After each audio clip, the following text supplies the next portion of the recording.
मोदी जी मरने वालों की संख्या दुगनी कर रहे हैं। मोदी जी मत करिए। मोदी जी आपका झोला पैक कर दूंगा मैं। आपने बहुत इस देश की जनता को मूर्ख बना लिया। आप मोदी जी करके आप इस देश के मजदूरों को खा गए, किसान को खा गए। आपका पेट अभी भी नहीं भरा, आपका पेट अभी भी खाली है। इस देश की पूरी जनता को खाने में लगे हुए हैं। मोदी जी आप भी मोदी जी कर रहे हैं। आप दलाली खाते हैं क्या मोदी जी की? आप भी मोदी जी कर रहे हैं। जाके उस किसान के घर में जाके प्रधानमंत्री है, प्रधानमंत्री पद का सम्मान करता हूं मैं, ऐसे प्रधानमंत्री का सम्मान नहीं करता। मनमोहन सिंह जी कम बोलते थे लेकिन झूठ नहीं बोलते थे। ये तो झूठ ही झूठ, झूठ पे झूठ, हद कर दी। अब बात पानी सर से ऊपर जा चुका है। आप लोगों को मरने के लिए सड़क पे छोड़ रहे हैं। आपके पास कोई सुविधा नहीं है, आपके पास पॉलिसी नहीं है। नरेंद्र मोदी जी अगर आप में दम है तो आइए, आप एक दिन मुझसे ही डिबेट करके दिखाइए। मैं आपको बताऊंगा कि आपको इस देश के बारे में क्या जानकारी है। आप जिस जीडीपी की बात करते हैं ना, नरेंद्र मोदी जी उस जीडीपी की फुल फॉर्म नहीं बता पाएंगे। जिस जीएसटी की बात करते हैं उस जीएसटी की फुल फॉर्म नहीं बता पाएंगे। आत्मनिर्भर की बात करते हैं, आत्मनिर्भर बोलने के लिए ना अंजना ओम कश्यप की जरूरत पड़ती है। आत्मनिर्भर नहीं बोल पाते ये है। और आत्मनिर्भर बनने की बात करते हैं, डोनाल्ड ट्रंप की बात करते हैं, अपने यार की बात करते हैं, उसका नाम इनसे ठीक से लिया नहीं जाता और अपने आप को इस देश का प्रधानमंत्री बनाते हैं। ये देश वो है जिसके अंदर नालंदा ताशकंद जैसी यूनिवर्सिटी है। ये देश वो देश है जिन्होंने महारानी लक्ष्मीबाई जैसी वीरांगना को पैदा करा। ये देश में आप जैसे लोगों की जरूरत नहीं है जो इस देश के नागरिकों को मरने के लिए सड़क पे छोड़ दे। प्रधानमंत्री जी कह रहे हैं कि इस संकट में भी तुम्हें अवसर ढूंढना चाहिए, वो अवसर खोजने की बात कर रहे हैं। अवसर कहां से ढूंढे? अवसर तो आपके व्यापारिक मित्र ढूंढ रहे हैं। अनिल अंबानी, मुकेश अंबानी, अडानी ये ढूंढ रहे हैं अवसर। वो मजदूर जिसके घर जाने के लिए उस पर किराया नहीं है, खाने को रोटी नहीं है, वो अवसर क्या ढूंढेगा?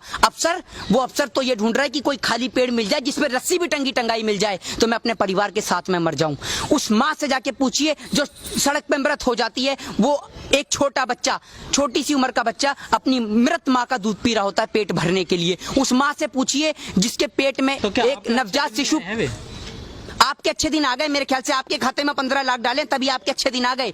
उस माँ से पूछिए जिसके पेट में नवजात शिशु पल्ला होता है और उसको 8 हॉस्पिटल में जाने के बाद भी कहीं जगह नहीं मिलती और वो माँ दर दर की ठोकरें खा के, अस्पतालों की ठोकरें खा खाकर एम्बुलेंस के अंदर अपना दम तोड़ देती है। क्या ये घटना शर्मसार नहीं है?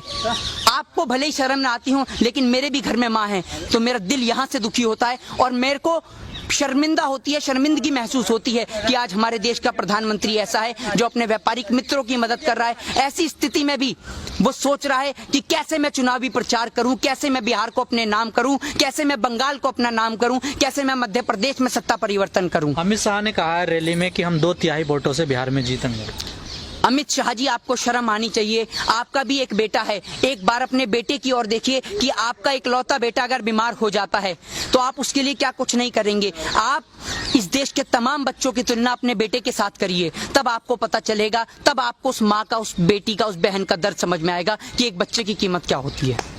क्या लगता है जो संकट इस टाइम देश में चल रहा है, प्रधानमंत्री के पास कोई ऐसी योजना है जो बाहर वो निकल सके इस संकट? अगर उनके पास कोई पॉलिसी होती, योजना होती तो थाली डंडे ये बजवाते क्या, दिया जलवाते क्या? पॉलिसी होती पहले इस्तेमाल किया जाता। नहीं है कोई पॉलिसी उनके पास। अगर पॉलिसी होती तो उसका इस्तेमाल किया जाता। पॉलिसी तो है 72,000 एलईडी की, 72,000 एलईडी के 2, 4, 5 मिनट में आ जाती है। ये साल भर महीने की पहले की पॉलिसी है जिसका इस्तेमाल किया जा रहा है बिहार इलेक्शन में।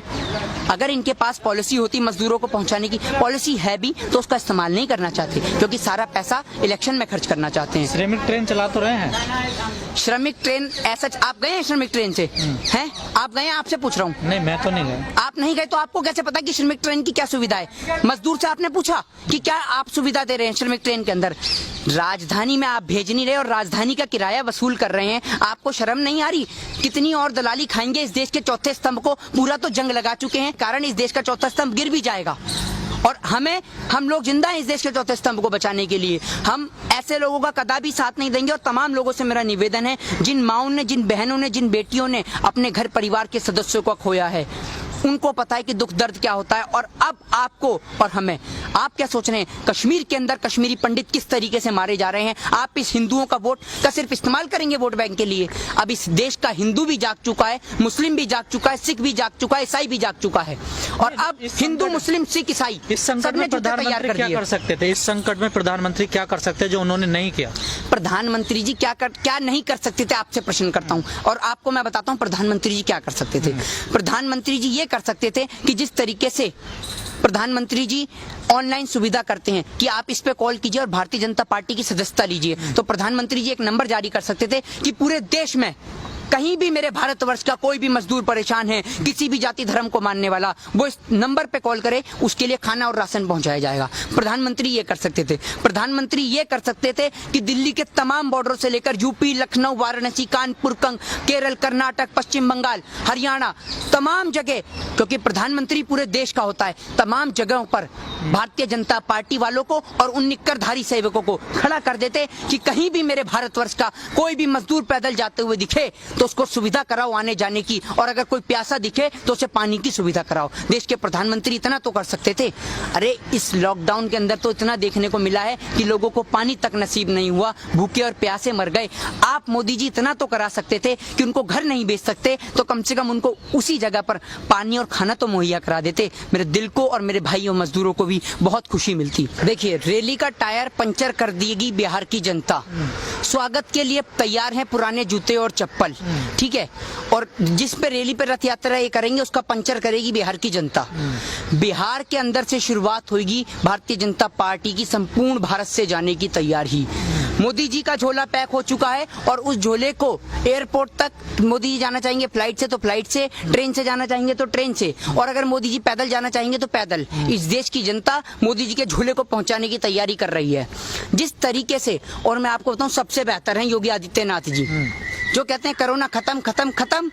योगी आदित्यनाथ जी के पास ऐसी पॉलिसी है कि अगर कोरोना खत्म नहीं होगा तो झट से खत्म कर देंगे। वो क्या पॉलिसी है? वो पॉलिसी ये है कि भारत का नाम बदल के न्यूजीलैंड कर देंगे। खत्म, अंधभक्त खुश कि भैया कोरोना खत्म, क्योंकि नाम ही बदल गया। योगी जी से स्मार्ट बंदा कोई नहीं है, समझ रहे हैं? योगी जी ऐसा है, सुबह बाल पे तेल लगाया, अपना एकदम बाल फुल सेट, उसके बाद नाम बदल देंगे शाम तक। है भी नहीं उनके। अरे भैया, बाल टेंशन इतनी लेते हैं, नाम सोचने में वक्त लगा। अब योगी जी को नाम सोचने में वक्त लगा, उन्होंने सोचा न्यूजीलैंड कर दें तो भैया कोरोना मुक्त हो जाएगा भारत।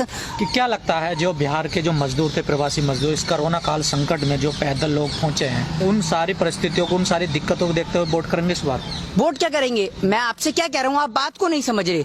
जिस तरीके से मैं आपसे कह रहा हूँ कि भारत का नाम बदल के न्यूजीलैंड कर दिया जाएगा, तो भैया ये घटना तो भारत में हुई है, भारत का नाम तो अब न्यूजीलैंड है ना, तो ये देश की जनता को गुमराह कर देंगे। और क्या दिक्कत है, योगी आदित्यनाथ जी पहुंच जाएंगे बिहार, बिहार का भी नाम बदल देंगे, बिहार का भी नाम बदल देंगे, जिससे वहां बिहार की चुनाव। मेरा मानना तो ये है कि अमित शाह जी बिना बात चुनावी प्रचार करने में लगे हुए हैं, इतनी एलईडीओं का खर्च कर रहे हैं देश की गरीब जनता का पैसा मारकर। योगी आदित्यनाथ जी को भेज दो, वो तो बिहार का भी नाम बदल देंगे।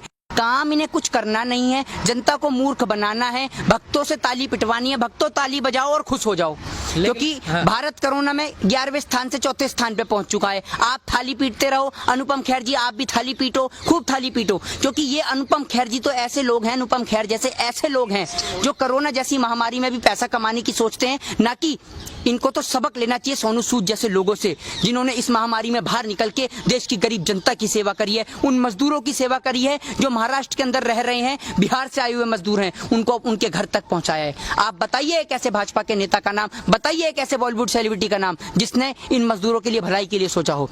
ये ऐसे हरामखोर नमक हलाल लोग हैं कि जो देश की जनता का नमक खा रहे हैं और उनसे ही नमक हलाली कर रहे हैं। इन्हें पसंद आता है इस देश का नमक, खाते इस देश का नमक है, लेकिन यारी निभाते हैं अपने यारों की, यारी निभाते हैं अपने यार अमेरिका के ट्रंप की, यारी निभाते हैं पाकिस्तान के इमरान खान की, क्योंकि कभी वहां बिरयानी चखी आते हैं, कभी अपने यार का प्रोग्राम करा देते हैं। और इनका यार ऐसा है कि यार इनका बीच चौराहे पे धोखा दे देता है।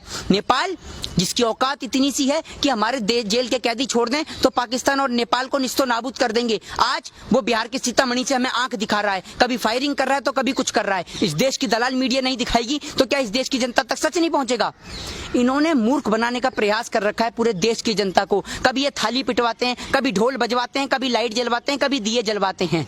दिवाली के समय पर या और जो तमाम आपने देखा कि त्योहार बेकार हुए, उन पे तो उन्होंने दिए नहीं जलवाए नरेंद्र मोदी जी ने। दिवाली पे आप कहते हैं कि बम मत फोड़िए, हैं, होली पे कहते हैं पानी मत फेरिए, है ना, और हर त्योहार पर शराब पी के मनाए इंसान। आप और तो और छोड़िए, महामारी के समय में भी कोरोना ने, आप शराब पीजिए, ना त्योहार पे आप बम फोड़िए, ना दिवाली पे बम जलाइए, ना होली पे पानी बिखेरिए। हर त्योहार पे, महामारी पे सिर्फ शराब पीजिए।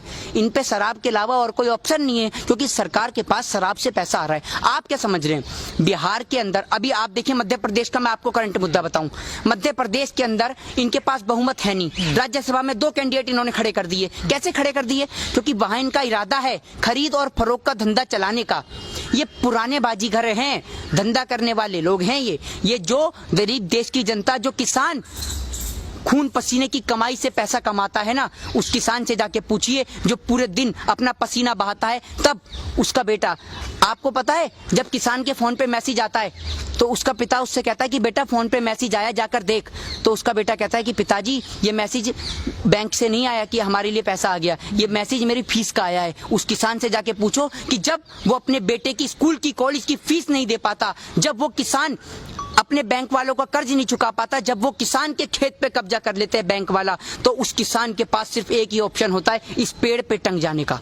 और आप एक बात बताइए कि अगर यही सुविधा, जब एक किसान सड़क पे मरता है, जब एक मजदूर सड़क पे मरता है, तो उसको एम्बुलेंस की सुविधा कराई जाती है उसकी डेड बॉडी को उठाने के लिए, अगर यही सुविधा उसको घर पहुंचाने के लिए कर दी जाए तो शायद इस देश का मजदूर कभी ना मरे।